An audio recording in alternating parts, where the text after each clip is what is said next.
የልጁ አባት እኔ ነኝ ማለት አልገባኝም። እዩ ላንተ ምንህ ናት?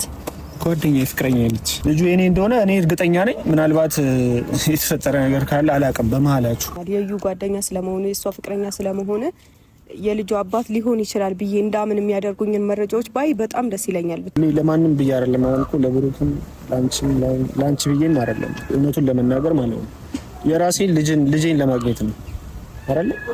ልጁ የኔ እስከሆነ ድረስ የልጄም ጉዳይ ነው። እሷንም ደግሞ ማጣት አልፈልግም። ነበርሽበት ስሜት ይገባኛል። እንግዲህ የምታውቂው እውነት ይሄ ነው። የልጁ አባት እኔ አይደለሁም። ወሳኙ ነገር ይሄ ነው። አምነሽ ትቀበይኛለሽ? ሰላም ውዶቼ፣ የልጁ አባት መጥቷል። እንኳን ደስ አላችሁ።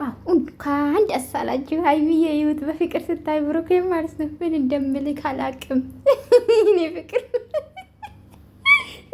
እኔ መቤት ዛሬ እና እኔ ግን ብዙ ለተመልካች ገና ጥያቄ ትመልሳላችሁ። ብሩክና ሀይሚ ማለት ነው።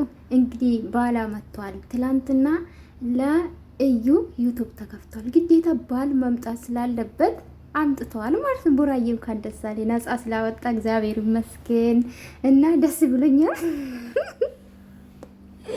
ጌታ ምስክሬን ያስቀኛል። ሁሉ ነገር በጣም ነው የሚያስቀኝ።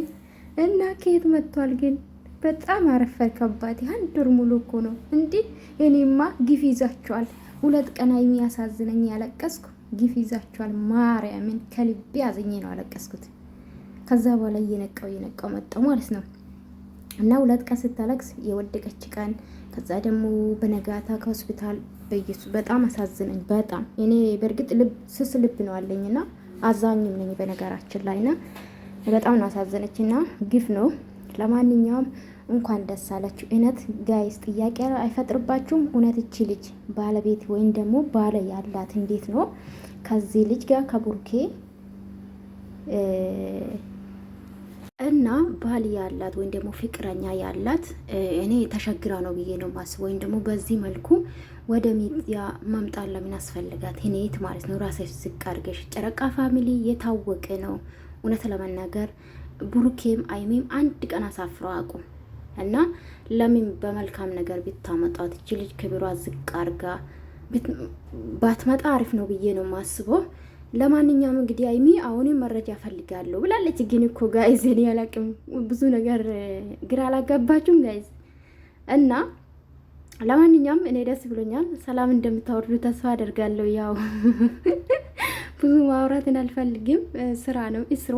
እንደዚህ አይነት ግርግር ነው አብዛኛ ሰው የሚወደውና ለማንኛውም እንግዲህ ይሄ ልጅ 1 ወር ሙሉ መቼም ከአንድ ወር ሙሉ ከስልክ ርቄ ነው ገኝ ወንድማችን እስከ ዛሬ አላየም። ሲቀጥል ደግሞ እኔ ብዙ ጥያቄ የፈጠረብኛል ቪዲዮ ላይ ማለት ነው ዶጄ እስሩም እኔ ስለነሱ ምንም ነገር ማውራትን አልፈልግም። በጣም ወዳቸው ማከብራቸው ናችሁ። ግን በዚህ ደረጃ ተመልካችን ባታስቀይሙ እንደኔ ተመልካች ለሌላ ቀን እንኳን የሪል ብትጣሉ ማንም አምናችሁም ባይዘው። ከዚህ በኋላ ተመልካች ትልቅ ክብር መኖር አለበት። ለተመልካች ክብር መኖር አለባችሁ ብዬ ነው ማስበው። በራሳችሁ ጥፋት ባመጣችሁ ጣጣ ደግሞ ተመልካችን ባትወቅሱ ደስ ይለኛል። ብሩኬም ሲወቅሳችሁ ነበር ተመልካችንና ባዩ ልክ ነው ባይዘው። እናንተን ስለሚወዷችሁ ነው እንጂ እናንተን ቢጠላችሁ ኖሮ ተመልካች እኮ ራሳችሁ ጉዳይ ይላል። የእናንተን አንድነት ስለሚፈልግ ነው እንጂ እናንተን ማመላየት የሚፈልጉ ብዙ ሊኖሩ ይችላል። ግን ጎሎ የሚታየው የእናንተን አንድነት የሚፈልግ የእናንተ አብሮ መኖር አብራችሁ በፍቅር እንድትቀጥሉ የሚፈልጉ ብዙ አሉ።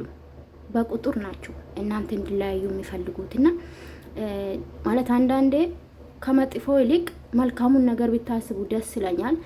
አንድ ተመልካች ደግሞ እናንተን ወዶ አክብሮ እናንተ ሲከተል ተመልካችን ማክበር አለባችሁ ብዬ አስባለሁ። ተመልካች እንደዛ ያዘነ መቼም ታላችሁ እንደዛ እያለቀሰ እናንተ ግን 1 ወር ሙሉ ስትቀጥሉ ነበረ። ከምንም በላይ ለተመልካች ክብር፣ ተመልካች የሚመጥን አይዲያ፣ ተመልካችን የሚያስቀይም አይዲያ ብታመጡ ማንም የእናንተ መጥፎ ሊያወራ አይችልም። እርግጥ እግዚአብሔር ይመስገን እኔ ሁሌ አንደበቴ እንደቆጠብኩ ነው። ለተሳደባችሁ እንግዲህ ዞሮ ዞሮ ይገናኛሉ። በተለይ ሳይዝ ይዛችሁ ሌሎቹ የብሩኬ ደጋፊ ሌሎቹ ደግሞ የሀይሚዬ ደጋፊ ሆናችሁ ስትጣሉም የነበረ ብሩኬም ስትሰድቡ ስትዘቀዝቁ የነበረ እንደምትጸጸቱ ተስፋ አደርጋለሁ። የሰው ልጅ ይገናኛል፣ ዞሮ ዞሮ የሰው ልጅ ይጣላል፣ ይታረቃል። ውዶቼ ግን አትማሩም። ለዛ ነው አትማሩም። እና ተማሩ፣ አትጣሉ የኔ ውዶች ማለት ነው። የእህትነት ምክር ነው፣ ባይዘዌ ጥላቻ አይደለም።